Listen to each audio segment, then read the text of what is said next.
Σε ένα παραδοσιακό γυαλοποιείο το γυαλί διαμορφώνεται με το φύσιμα. Εξειδικευμένοι τεχνίτες παίρνουν μία ποσότητα τηγμένου γυαλιού με ένα σωλήνα και φυσώντας και πιέζοντας το γυαλί του δίνουν το επιθυμητό σχήμα.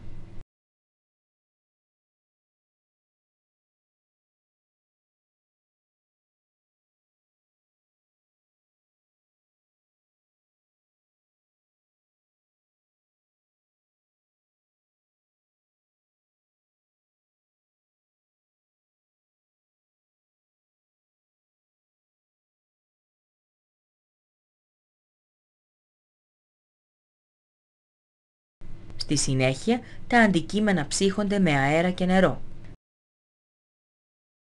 Τέλος, με επαναθέρμανση των αντικειμένων επιτυγχάνεται η απομάκρυνση των τάσεων ώστε να μην είναι εύθραυστα.